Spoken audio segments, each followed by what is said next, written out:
Summary of Chapter 7, Healthcare Insurance, an Introduction. Original chapter by Vinod Chani and Anne Toursignon. This is a very brief overview of health insurance in America, and admittedly the textbook was published in 2011 and wasn't fully updated with the Affordable Care Act. Nonetheless, this does provide a good overview. Despite the formation of medical insurance in 1929, medical debt remains the leading cause of bankruptcy in North America. 15% of Americans, 45 million, are not covered by health insurance, and 20 million are underinsured. As the textbook writes, according to the Institute of Medicine of the National Academy of Science, the United States is the only developed country without health coverage for all of its citizens. And in another report, it's estimated that more than 100,000 Americans die each year due to a lack of health insurance. And the lack of coverage is not for a lack of spending.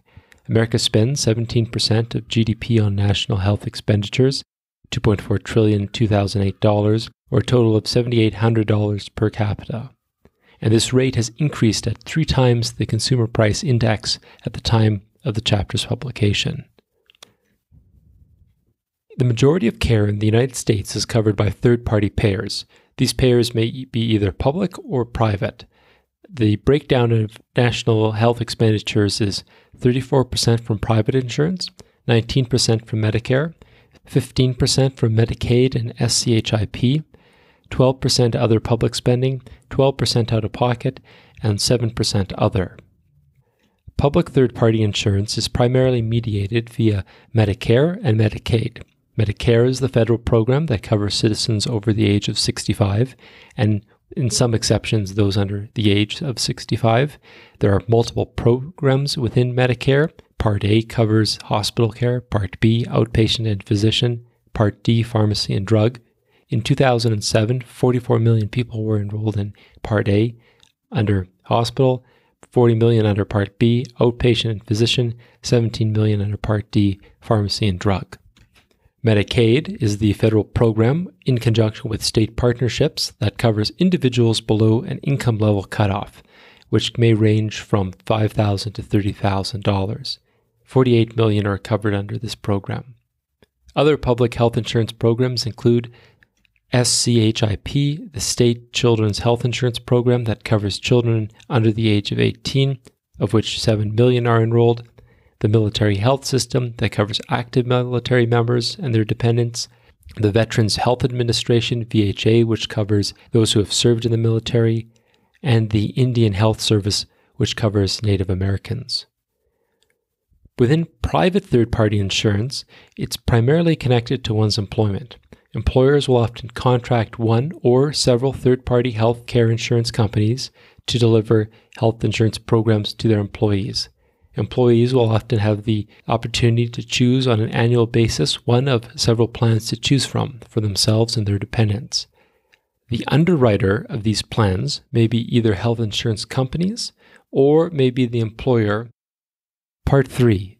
The origin of employee-sponsored healthcare in America. In the 1920s, American private companies began to cover injuries among their workers. Eventually, the services were expanded to include more general sick care among workers as well.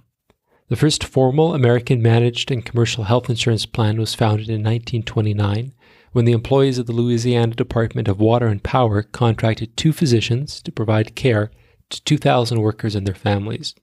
This included both office and hospital care. The model continued to expand with more workers and their dependents being covered. Kaiser Permanente health plans got started in 1938 when Henry J. Kaiser Company contracted prepaid medical services to cover its employees constructing the Grand Coulee Dam. Blue Cross was founded in 1929. For coverage of $6 per person, school teachers could receive up to 21 days of hospital care covered. Outside of America, World War II was the precipitant which drove many countries to develop health plans. In England, after the air raids drew people from the cities into the country, the government reimbursed for hospital and medical costs associated with war injuries.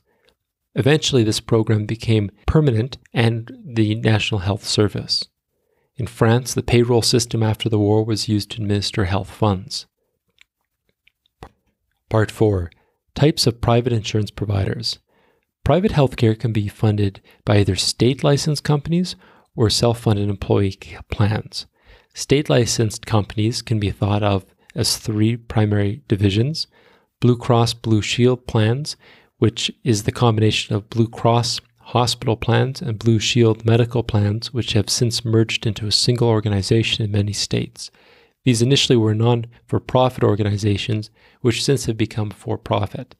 Mergers such as WellPoint originate from these groups. Commercial health insurers are publicly traded stock market companies that provide national insurance, such as United Healthcare, Aetna, Cigna, and Humana. Third is health maintenance organizations, HMOs, which provide both insurance as well as care. In this case, for instance, of Kaiser, 8.5 million are served by their facilities.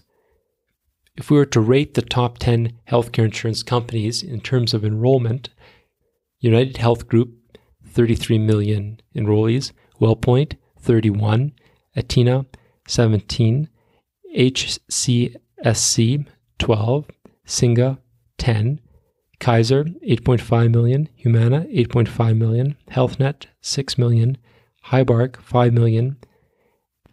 As you can see, once you get past the top 5, the total insurance base is actually not that large. It's only 5 to 8 million per company.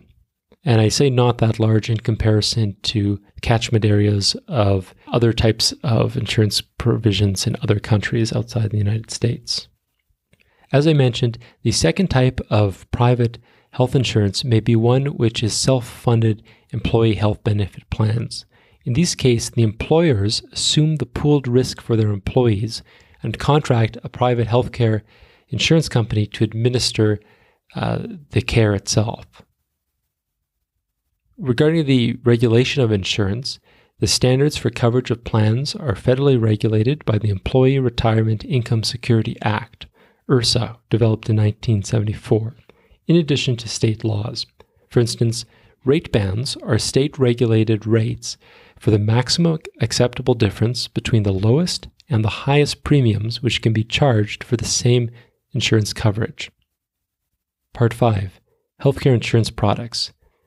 A variety of healthcare insurance products are offered, such as health management organizations, which provide care based on a fixed per-person per-month payment.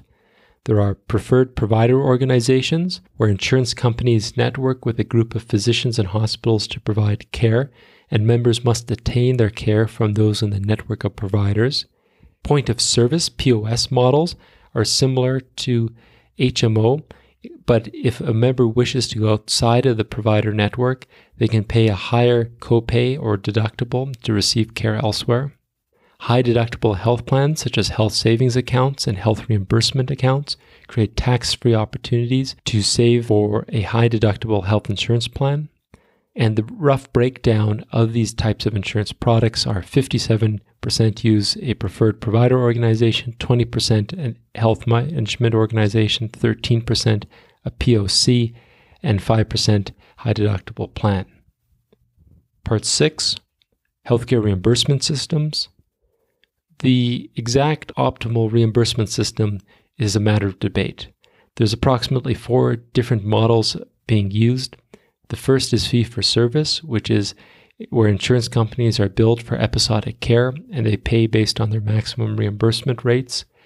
And it's estimated, though, that perhaps 30% of care is excess of what is needed, perhaps by the wrong incentives created through a fee-for-service system.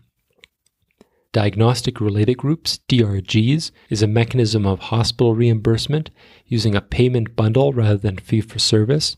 When Medicare moved to a DRG payment in 1985, the length of hospitalization dropped on average from 10 to 5 days. Capitation is a model where health management organizations draw their origin from.